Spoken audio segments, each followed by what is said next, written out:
दूर किसी जंगल में दो बहनें रहती थी। उनके ससुराल पास पास में ही थे। चिड़िया झोपड़ी में रहती थी, इस दूसरी तरफ बहन आलीशान बंगले में रहते थे। उनके शादी को अभी 1 ही महीना बीता था। आपकी बड़ी बहन की शादी कितनी अमीर घर में हुई है। आपकी सासू माँ ने कितनी सोची। आपको बुरा नहीं लगता? नहीं टुन्नू जी, मुझे क्यों बुरा लगेगा। टुनटुनी बहन मुझे कहीं ज्यादा सुंदर है। वैसे भी माँ कहती है सबकी किस्मत अलग अलग रहती है। आप बहुत अच्छी हो और दिल की साफ हो। मुझे मेरी तो किस्मत जा गई तुम्हारी जैसी पत्नी जाकर। बस बस बहुत हो गया, आप जल्दी से काम पर चले। ऐसी बातें कर वह दोनों अपना डब्बा उठाते हैं और काम पर चले जाने लगते हैं और मजदूरी के काम पर चले जाते हैं। वह सारे दिन मुखिया के खेत में हल चलाते, इधर टुनटुनी अपनी आलीशान बंगले में मजे से रहती और महंगे महंगे फल खाती। सुना है आपकी इस गांव में छोटी बहन भी है, वह आपकी सगी बहन है। शादी को 1 महीना हो गया, एक बार भी हम उसे मिलने नहीं गए। पैरों की जरा सी धूल नहीं लगती। वह तो 2 टके की, उसके घर जाना शोभा नहीं देता है। मेरा उससे कोई लेना देना नहीं है। ऐसे टुनटुनी तो बहुत घमंडी बन गई थी। वह अपनी छोटी बहन से कोई रिश्ता नहीं रखना चाहती थी। दोनों की जिंदगी यूं ही कट रही थी। दोनों बच्चे हो जाते हैं। हमारे घर बेटा हुआ है, हम सारे पक्षियों को दिखाते हैं। ऐसी दावत रखेंगे कि पहले किसी ने ना रखा हो। आखिर हमारे बेटे को तो नामकरण है। जी तूने? जी मैं आज ही सबको नोट दिया आता हूँ जी। मैं जंगल के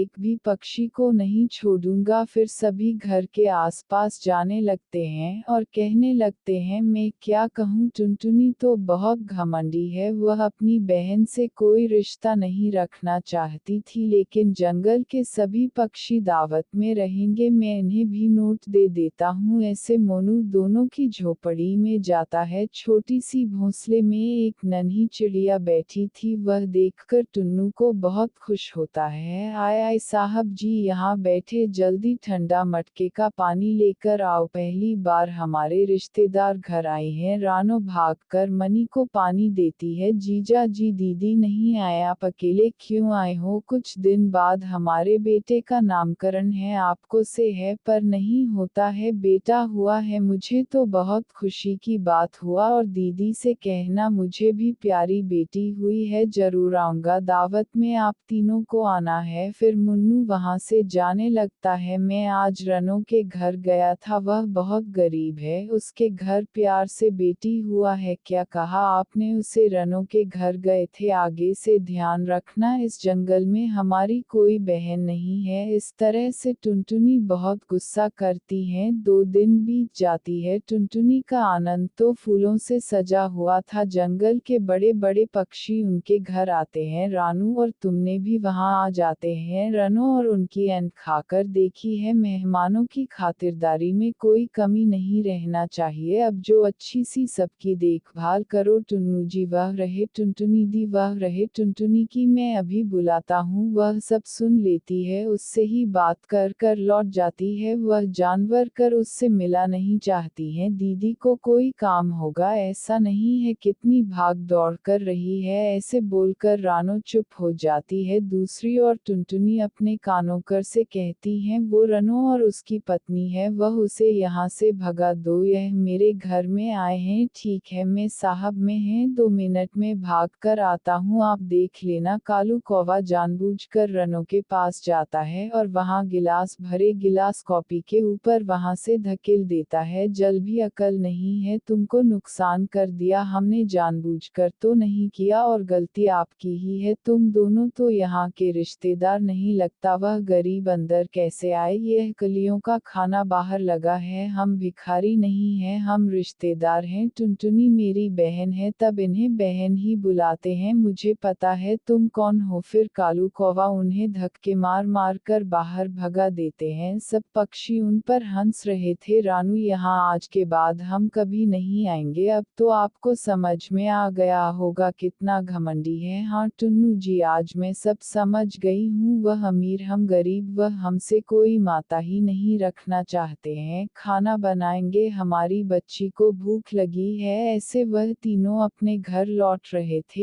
एक शराबी पक्षी उधर से आता है और टुन्नू को ठोक देता है और वहां से भाग जाता है। थोड़े पैसे बच्चे भी उनके दोनों की दवाई में खत्म हो जाते हैं। अच्छा होता हम घमंडी बहन के घर जाते ही नहीं, कम से कम आपको यह चोट तो ना लगती। रानू, जो हो गया सो हो गया, बदला नहीं जा सकता। हाँ मामा, मुझे भूख लगी है। गुड़िया बेटी, थोड़ी सी रात के खिचड़ी बची है, मैं उसे अभी लेकर आता हूँ। फिर रानो अंदर रसोई घर में जाती हैं, तभी उनके घर पर एक भिखारी पक्षी आता है। बेटी, कुछ खाने को दे दो। बाबा जी, हमारे पास कुछ भी नहीं है, यह आप ले लीजिए, रात के खिचड़ी खा ले। और रानो को एक खाली घड़ा दे देता है। वह आंखें टुनटुनी के घर भी जाता है। बाबा बहुत थका है, कुछ खाने को दे दीजिए। कुछ कमाया धन्य जाता नहीं और फ्री का खाने आ जाता है। चलो भागो यहाँ से, तुम्हें कुछ नहीं मिलेगा। ऐसे टुनटुनी को बाबा अपमान कर कर भगा देता है। रात गुजर जाती है। सुबह रानो उसे मटके को देखकर चौंक जाते हैं। पुन्नू जी, यह मटका तो सोने से बड़ा पड़ा है, जल्दी से इसे देखें। वह बाबा हमारी मदद करने आई थी, हमारी सारी गरीबी दूर हो जाएगी। राना बहुत अमीर बन जाती हैं। उसका आलीशान घर देखकर सभी पक्षी हैरान हो जाता है और धीरे धीरे टुनटुनी गरीब हो जाती है। रानू जी, खाना बनाने के लिए कुछ भी नहीं है और ना ही पैसे हैं। टुनटुनी जी, आपकी बहन आप जानू बहुत अमीर बन गई है, आप उसके पास चली जाओ, वह आपकी मदद जरूर करेंगे। लेकिन नाना जी, मैंने उसे कभी बहन नहीं माना, रिश्ते नाते सब तोड़ कर बैठी हूँ। मुझे यकीन है वह तुम्हारी तरह घमंडी और नेक नहीं है। टुनटुनी फिर रानो के पास जाती है और जोर जोर से रोने लगती है। रानो, मोनी जी को लकड़ी ने घेर लिया है, हमारा सब कुछ बिक गया है, मैं बहुत लाचार हूँ, कुछ मदद कर दो मुझे। टुनटुनी की, यह ले, सब ठीक हो जाएगा और तुम अपने घर चली जा। मैं तुमसे ज्यादा बात नहीं करना चाहती हूँ, वैसे मैं सभी गरीब लोगों की सब मदद करता हूँ, तो आप भी ले जाओ। राणा, मुझे माफ कर दे, मैं घमंडी हो गई थी, पैसों की जगह चौक ने मुझे अंधा बना दिया था, मैं बहुत शर्मिंदा हूँ। रानू जी ने कहा ना कि आपसे उसने बात नहीं करना चाहती, अब आपकी मदद हो गई हो तो जाओ यहाँ से। ऐसे टुनटुनी का सारा घमंड चूर हो जाता है। उसकी मदद तो कर देती हैं मगर माफ नहीं करती। तो प्यारे दोस्तों, सीख मिलती है कि कभी भी खुद पर घमंड नहीं करना चाहिए।